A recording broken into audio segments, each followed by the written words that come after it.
కానీ గతంలో మీరు చూడండి ఒక కట్టడాలుగానే చూపించారు వాళ్ళు, కానీ అందులోకి ప్రవేశం లేనటువంటి పరిస్థితి. ఈవెన్ దో నేను కూడా పోయినటువంటి పరిస్థితి. కాబట్టి సిస్టమేటిక్గా పని నడుస్తూ ఉంది.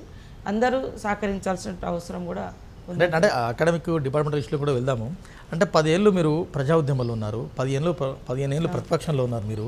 అంటే ప్రజలకి చైతన్యం, ఒక రకంగా చైతన్యవంతమైన బావుట మీరు ఎంచుకున్నారు. కానీ ఇప్పుడు అదే చైతన్యం మీ మీద పనిచేస్తుంది కదా, మీరు ఏం చేస్తున్నారని వారికి ఏం చెప్తారు ఇప్పుడు మీరు? మేము అదే చెప్తున్నాం. మాకు సాధ్యమైనంత వరకు మేము చేస్తున్నాము. మమ్మల్ని కూడా అర్థం చేసుకోండి. 10 ఏళ్ల పాలనలో ఎంత కుదేలైపోయింది, ప్రశ్నించే గొంతులు కుదేలైపోయినాయి, నిరుద్యోగాన్ని పెంచారు, ఆర్థిక వ్యవస్థలు విధ్వంసమైనాయి, పెద్ద పెద్ద బంగ్లాలకు ప్రాధాన్యత ఇచ్చారు, కానీ పేదోళ్ళకి ఇల్లు కట్టేయడానికి ప్రాధాన్యత ఇవ్వలేదు. మేమేమనంటే మీరు ఉంటలేరా అంటే మరి కట్టించినాక అది వేస్ట్ కాకుండా వాడుకోవాలి, సెక్రటేరియట్ ఉంది, వాడాల్సిన అవసరం ఉంది. ఇట్లా కానీ ఇవన్నీ అంటే ఉన్నాయి ధ్వంసం చేసి కొత్త వాటికి ప్రాధాన్యత ఇచ్చారు. అదే అసలు ఇల్లే లేనటువంటి వాళ్లకు మనం ఒక ఇల్లు కట్టించుంటే అది కొంత పేదరిక నిర్మూలన అనేది తగ్గించే అటువంటి అవకాశం ఉండే. కాబట్టి ప్రజా ఉద్యమాలను తప్పకుండా గౌరవిస్తాము.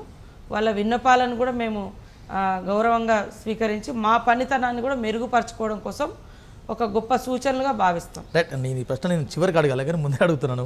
ములుగు మూలాలు అంటే మీరు ఎక్కడ ఏ స్థాయి పోయినా కూడా ములుగు మూలాలు మలవని సీతక్క ఆ జిల్లాకి, ఆ గిరిజన గూడాలకి, ఆ ఆదివాసీ పిల్లలకి ఏం చేయబోతుంది మంత్రిగా?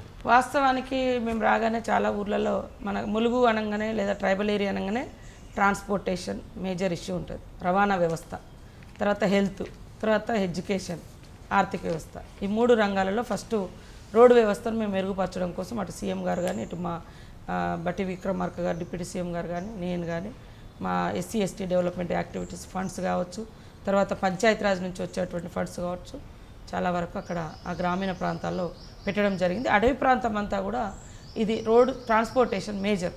మొన్న కూడా మనం ఇంకా ఊర్లలో చూస్తుంటే వాగులు దాటడానికి ఇబ్బంది పడడం, గర్భిణీ స్త్రీలను జోలలలో తీసుకొచ్చడం, ఇట్లాంటివన్నీ ఇంకా రాష్ట్రంలో ఉన్నాయి, ములుగులో కూడా ఉన్నాయి. కాబట్టి ఫస్ట్ వాటి మీద కాన్సన్ట్రేషన్ చేస్తాం. ఆల్రెడీ కొంత ఫండ్స్ అలొకేషన్ చేసుకున్నాం. ఎట్ ద సేమ్ టైం మేము ఈ మధ్యలో ఒక మీటింగ్ కూడా పెట్టినాం. ఒక కార్పొరేట్ కంపెనీలో సిఎస్ఆర్ ఇచ్చేటువంటి వాళ్ళు చాలా కంపెనీస్ ఎట్లున్నాయంటే ఇక్కడే సరే వాళ్ళకి వచ్చేది ఎక్కడో అక్కడ కొంత ఖర్చు పెట్టిపోతున్నారు, కానీ అసలు ఎక్కడైతే అవసరమో అక్కడ పెట్టండి అని మేము ఒక పిలుపునిచ్చినాం. నిర్మాణ సంస్థ వాళ్ళు ఇనిషియేట్ తీసుకొని ఒక 28 సంస్థలను పిలిచి ఇదే ప్రజాభవన్లో ఇదే ఇంట్లో వాళ్ళందరినీ పిలిచి మా ములుగు కాన్స్టిట్యున్సీ కానీ ఆదిలాబాదు కానీ ఇట్లా ట్రైబల్ ఏరియాలలో ఫస్ట్ ప్రయారిటీ అన్నాం. Not only Mulugu, tribal area. ఎందుకంటే ఆడ రోడ్లు లేవు, జోలలతో ఆడపిల్ల గర్భిణీ స్త్రీలను మోస్తున్నారు, వాగులు దాటలేక ఇబ్బంది పడుతున్నారు. తర్వాత అక్కడ స్కూల్ వ్యవస్థ సరిగ్గా లేక, లేదా వాళ్ళకి ఏం కావాలో మినిమం నీడ్స్ ప్రజలతోటి మీరు కూర్చోండి అని మేము ఒక పీపీటీ తయారు చేసి మా కలెక్టర్ గారు మొత్తం మేము సమస్యలు ఐడెంటిఫై చేసినాం. మీకు ఏ ఇష్యూ చేయగలిగితే అది చేయండి. మేము చేసే గవర్నమెంట్ నుంచి 100% చేస్తూ పోతున్నాం. మీ సిఎస్ఆర్ ఫండ్స్ కూడా ఎక్కడెక్కడో వేస్టేజ్ కాకుండా, అంటే పెట్టిన కాడ పెట్టడం, ఇచ్చిన కాడ నిజంగా ఎవరికైతే చేరాలో వాళ్ళకి చేరుతుందా లేదా తెలియదు, మేము ఆ బాధ్యత తీసుకుంటాం, మీకు విలేజ్లు ఇస్తాం. కాబట్టి 1 corporate company 1 village adoption every year. ప్రతి సంవత్సరం ఒక విలేజ్ని అడాప్షన్ తీసుకోండి, మీరు ఏం చేయగలిగితే అది చేయండి అనేది కూడా ఇది మేము పిలుపునిచ్చాం. అంటే మీరు ఉద్యమాలకు ఉగ్గుపాలు పోసే ప్రాంతం నుంచి వచ్చినారు. మీరు వరంగల్ నేపథ్యం చూసుకోండి, తర్వాత మీ ములుగు నేపథ్యం చూసుకోండి, చాలామంది మంత్రులు కాకలు తీరిన నేతలు మంత్రులుగా ఉన్నారు. కానీ ఇవాళ సీతక్క ఆ జిల్లాకు మంత్రిగా ఉన్నారు. సేమ్ టైంలో మీరు ఒక గిరిజన బిడ్డగా, ఆదివాసీ బిడ్డగా ఆదిలాబాద్ జిల్లాకి ఇన్ఛార్జ్ మినిస్టర్గా ఉన్నారు. 2 ప్రాంతాలు మీరు 2 ఏరియాలు కూడా 2 కళ్ళ లాంటివి ఎట్లా మీరు బ్యాలెన్స్ చేస్తారు? అదే చాలా అంటే 2 అభివృద్ధిలో అదో ఈ 2 కాదు, ఆదిలాబాద్ నుంచి అచ్చంపేట వరకు ఈ ప్రపంచానికి దూరంగా నివసించే అటువంటి ఆదిమ జాతులు, అదేవిధంగా దళిత్స్ కూడా చాలా ఏళ్ళ పాటు అక్కడ ఆ ప్రాంతంలో ఉన్నారు. ఇంకా బీసీ అట్టడుగు వర్గాల ప్రజలు కూడా చాలామంది ఉన్నారు. కానీ ప్రప్రథమంగా మొదటి నుంచి ఉన్నది ఆదివాసీ సమాజం అనేది మీకు అందరూ తెలుసు.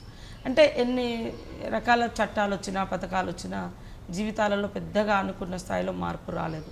గత 10 సంవత్సరాలు అయితే ఐటీడీఏలు కుదేలైపోయినాయి. ఒక్క ఉద్యోగాలు కూడా లోకల్ వాళ్ళకు ఉద్యోగాలు రాలేదు.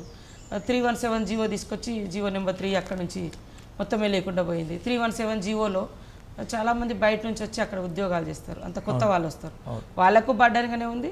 సేమ్ టైంలో వాళ్ళు రావడం మూలంగా లోకల్గా 30 ఏళ్ళ వరకు ఒక పోస్ట్ కూడా ఖాళీ ఉండదు అక్కడ. లోకల్ వాళ్ళకు ఉద్యోగాల అవకాశాలు లేకుండా పోయింది. ఇట్లాంటివన్నీ కూడా వాస్తవానికి సరి చేసుకోవాల్సిన అవసరం ఉంది.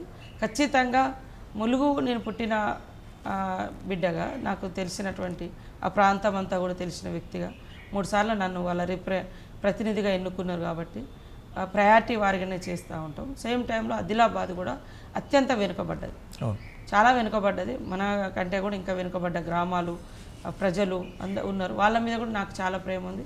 సీఎం రేవంత్ రెడ్డి గారికి ఉంది. బట్టి విక్రమార్క గారు కూడా అక్కడి నుంచి పాదయాత్ర మొదలుపెట్టారు. వారి మీద ప్రేమ కూడా ఉంది. మొన్ననే పిప్రి కూడా వెళ్ళొచ్చారు. అంతకుముందు సీఎం రేవంత్ రెడ్డి గారు కూడా ఇంద్రవెల్లి అమరవీరులకు నివాళులు అర్పించారు. ఇదంతా ఉంది కాబట్టి ఒక ప్రత్యేక ప్రణాళికతోటి మాకు ట్రైబల్ వెల్ఫేర్ డిపార్ట్మెంట్లో కేటాయించినటువంటి డబ్బులను కూడా ఈ ప్రాంతాలన్నింటి అభివృద్ధి కోసం స్పష్టంగా గతంలో చూస్తే 73,000 కోట్లు 10 ఏళ్ళు కేటాయిస్తే 28,000 కోట్లు మాత్రమే ఖర్చు చేసి 73,000 కోట్లు ఖర్చు అంటే అలొకేషన్ చేస్తే 23,000 కోట్లు ఎస్సీ డిపార్ట్మెంటు అట్లా ఖర్చు పెట్టడం జరిగింది. రైట్. మీరు మొన్న ఎన్నికలు ముయ్యగానే రిజల్ట్ రాగానే కాంగ్రెస్ పార్టీకి 24 స్థానాలు వచ్చినాయి.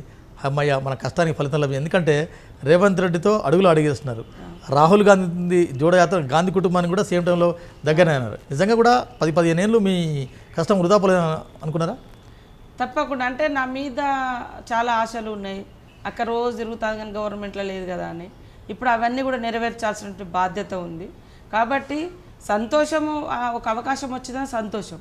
సేమ్ టైంలో ఇచ్చిన మాటలన్నీ కూడా నెరవేర్చాలన్నటువంటి బాధ్యత. చాలామంది పార్టీ మారిన కదా మిమ్మల్ని, నాకు తెలిసి మిమ్మల్ని పార్టీ మారాలని అడిగిన వారు పెద్ద పెద్ద వ్యక్తుల పేర్లు ఇక్కడ సమంజసం కాదు కానీ చాలామంది అడిగినారు.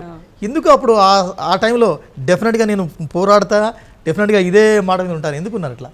అంటే పదే మారడము అది ఎందుకు? రాజకీయాలలో ఒడిదొడుకులు ఉంటాయి. సరే, మేము తెలుగుదేశంలో ఉన్నాము. తెలుగుదేశం అనేది ఈ రాష్ట్రంలోనే అస్తిత్వము పోయినటువంటి పరిస్థితి. సరే, మనం ఒక ప్లాట్ఫామ్ ఏదైనా పబ్లిక్ సర్వీస్ చేయాలనే ఉద్దేశంతో వచ్చినాము. ఇక తెలంగాణ ఇచ్చిన కాంగ్రెస్గా బడుగు బలహీన వర్గాలకు కూడా ఒక పెద్ద పీట వేసేటువంటి నాయకత్వం అక్కడ ఉందని మరి రేవంత్ రెడ్డి గారు కూడా అది అంతా నాకు కూడా కన్విన్స్ చేసింది, ఇట్లా ఉంటే బాగుంటుంది అక్క అని. కానీ నేను కాంగ్రెస్లోకి వచ్చినప్పుడు చాలా భయపడ్డా. అది ఢిల్లీ స్థాయి పార్టీ, మనం అక్కడ దాకా వెళ్ళడం, అక్కడ దాకా మనం అసలు రీచ్ అవుతామా అని అనుకున్నాము. సరే, నన్ను పరిచయం చేయడమే రేవంత్ రెడ్డి గారు, మా సోదరుడు డిఫరెంట్గా చేసిండు. మై సిస్టర్ అని చెప్పడంతో ఒక సందర్భంలో మీ ఓన్ సిస్టరా అని చెప్పి, మీ ఓన్ సిస్టరా అని అన్నాడు. నో సిస్టర్ అని చెప్పి నా బ్యాక్గ్రౌండ్ చెప్పడం. ఆ తర్వాత నాకు ఒక అవకాశము, అంటే ఒక క్రైసిస్ను కూడా ఒక ఛాలెంజ్గా తీసుకొని మనం పనిచేసిన కరోనా టైంలో పనిచేసినంత కూడా మా రాహుల్ గాంధీ గారి దాకా, అదేవిధంగా మా కాంగ్రెస్ పార్టీలో కానీ దేశంలో కానీ అందరికీ రీచ్ అయ్యింది. అంటే నాట్ ఓన్లీ తెలంగాణ, జాతీయ వ్యాప్తంగా ఉన్న కాంగ్రెస్ పార్టీ సీనియర్లలో ఒక చర్చ ఉంది, సీతక్క గాంధీ కుటుంబానికి అట్లా దగ్గరైండు అని. ఎట్లా దగ్గరైండు అంటే వాళ్ళు నన్ను అట్లా రిసీవ్ వాళ్ళ గొప్పతనం అది. వాస్తవానికి